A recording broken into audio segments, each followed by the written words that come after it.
And so I've heard you say things which I actually don't think you need to even defend, or only if you truly deeply believe them. But all Republicans are racist, or at least they don't care. I actually did want. I did want to ask about this because I was genuinely curious because I watched fair amount of videos to prepare for this just to get a sense for who you were. Well, I hope they were fun enough. Well, I saw something and I was genuinely curious if it was something you meant or something you said facetiously because you feel like you're part of a culture war and you see Ben Shapiro destroys videos, bringing people over to a more conservative view than you like. And so you feel like it's your duty to destroy. And the quote was, if you identify as a conservative, you are racist, or at least you're okay with racism. And when you say things like that, do you mean that? Or do you feel like it is your job as a provocateur to rile people up, to try to further the progressive, win? I do like riling people up, but no, I do believe that. It really, though, with one clarification, though, again, with regards to consequentialism, when I say a person is racist, what I actually mean is a person is an animus for racial or for racial bias. So I don't actually care individually what's going on in a person's head, only what the outcomes of their actions are. But yeah, I think that in order to be a Republican, you have to at the very least be okay with racism. I think that, so a lot of people, when they hear that, they think of like a moral heinousness that I'm sort of ascribing to the average Republican, which I don't actually believe. There are lots of Republicans, I know this because they're in my family, who are very nice people and who don't have any weird thoughts about black people or whatever. They're not racially biased on an individual level. And frankly, if I were to try to explain to them how I felt Donald Trump's policies were racist, they would look at me dumbfounded because they haven't thought about it to the point where they see into the sort of underlying construction of how these policies are formed. But whether they know it or not, whether they're aware or not, whether they're personally involved or not, they voted for the guy.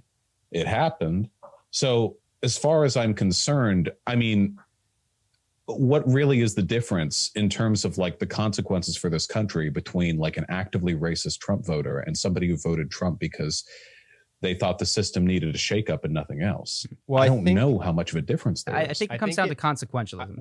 Can I take this one? Because I do think this is where we could disagree about surface level things, but I think it's a consequentialist problem. So for instance, let's say Republicans are very for laissez-faire capitalism, don't interfere, keep the system the same as it is today. Today, nationwide, gay men make 10% more than their heterosexual counterparts for whatever reason. Yeah, it's fucked up. They're taking all the... By this sort of consequentialist logic, Republicans who want to maintain that system are homophilic. They love gay people and they dislike heterosexual people because they're supporting a system which has disadvantaged heterosexual men of comparable age and all those sorts of things. So that's where I think, and if you want to take this at this point, go ahead. To me, that's where our disagreement starts, is that I don't think consequentialism is enough of a philosophical base to start to evaluate policy. I think that you have to add, I think intention needs to be included in there somewhere, an expectation, et cetera. Go ahead. Or justification. For example, advocacy for more money going to schooling is also a misandristic set of policies because women overperform in schooling. Sure. But you could argue that that's legitimate because the reasons that women overperform are exigent to the way in which that system functions with regards to funding increases. So can you define exigent? So I can take your argument here. I can agree with a part of it. There are policies which impose a racial bias, which I don't actually consider racist. For example, what's a good example? What's the most pointed example that I can think of? The implementation of oh God, I'm trying to think of a really, really pointed example here. Okay, here's an easy enough one. All right. With regards to public transportation. Okay. So in my home city in Los Angeles, public transportation is terrible. But it's also a highly politicized issue because there are people in wealthy areas. Oh, dude, I live in Santa Monica. I know this issue. Well, there you go. having fun on the 405 now that COVID has less people out there for work. No, I mean I talked to people who were here when the subway stop was, or not, the train stop was set up, and they describe exactly nobody wanted it because it had the predictable outcome of more homeless people coming into Santa Monica, staying here, and affecting the daily experience of walking in the streets. So I know exactly that. Exactly. And what a picture perfect expression of class antagonism that is. Now, naturally, the decision for like where to place these metro stops is racialized to an extent. If you place it in one neighborhood versus another, that can lead to very different groups of people having access to transportation. But I think it's entirely possible to lay down these lines, literally these metro lines, without there being an underlying racial animus, even if the outcome is highly racially biased. And the reason for that, so sorry to pause. Because, when you say underlying racial animus, do you mean intent-wise, or like this is where I get confused at the consequentialism meeting? Yeah, sure. Without any underlying intent. Okay. Without any underlying intent, and without any like belief or knowledge whatsoever that you're affecting a kind of racialized outcome. Even though the outcome could be very racially biased, I think it's possible that the implementation of that railway and the people who were a part of that decision making, that they aren't like part of a racist system, or that they aren't complicit in a racist participation in that system.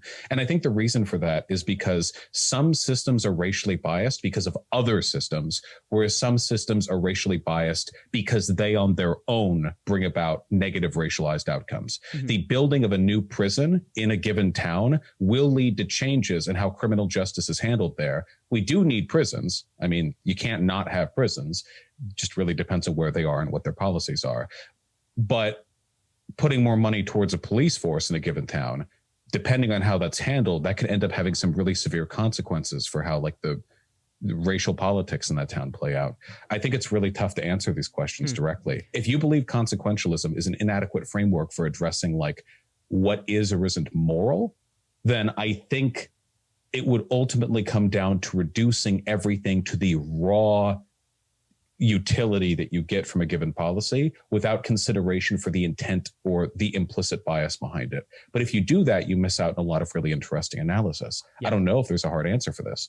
Yeah, I guess what I'm advocating for with regard to consequentialism is not the removal of it. In fact, I think outcomes are very important, but you just get a lot of weird scenarios where, like, if I walk outside wearing a bright red shirt, somebody looks at me rubbernecks and then piles up and kills 8 people. Like, I killed 8. I think there's some sort of the system of me wearing a red shirt that's really bright is now dangerous.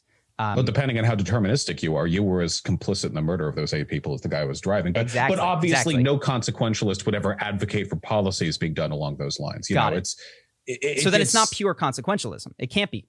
Right? There's got to be some added factor that is implicit, not being stated, that is getting factored into that, which is red shirts don't kill people. Then you have the higher order, right? The higher order would be that from a consequential perspective, you don't want to establish legal precedents which discourage people from wearing red shirts outside, but you do want to establish legal precedents which discourage people from rubbernecking. So at a higher level is outside the individual actions that take place. You can make the argument that it's necessary to disincentivize one agent, even if both of them were critical to whatever negative thing took place. Exactly. And what determines whether, like, why not tell people not to wear red shirts? It's because there's something that's going on in your head that realizes that can't be the foundational intent-based causal thing. Like, you go, whose fault is it? Well, you're supposed to be looking at the road and you're allowed to wear a red shirt. You know what I mean? Like, there's some understanding of, I guess, we have officially surpassed my my intro knowledge to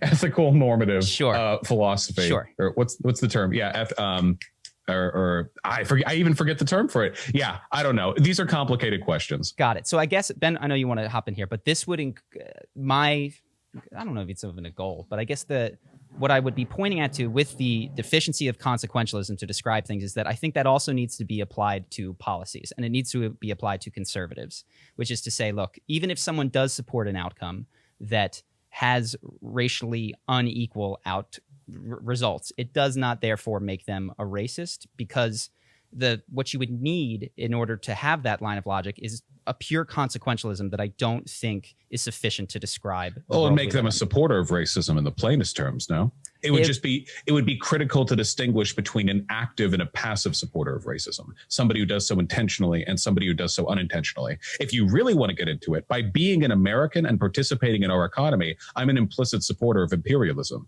Even though actively I denounce imperialism in all its forms, implicitly, by buying the clothes that I buy, by eating what I eat, by wearing what I wear, I know the harm that that I do to the planet, and I know what I support. I know where my taxes go. So you could make an argument that I'm an implicit supporter of imperialism. And if you were some third world terrorist cell planning some American city to strike, they could make the argument, it doesn't matter. There are no civilians. They're all implicit supporters of imperialism. It really depends on where you draw that line. That's why I really don't want to encourage that kind of thinking, because I don't want third world terrorist cells using the same logic that we're sort of describing to paint Republicans under one brush, to say every American is a supporter of drone strikes because they operate in a system and haven't voted anti-drone strike with their presidential vote. They didn't vote libertarian or something. So and then you'd have to determine consequentially whether or not actions like that would be beneficial in removing America's threat as an imperialist world power. Right? I'm not a consequentialist though, so I would say that this is the difference.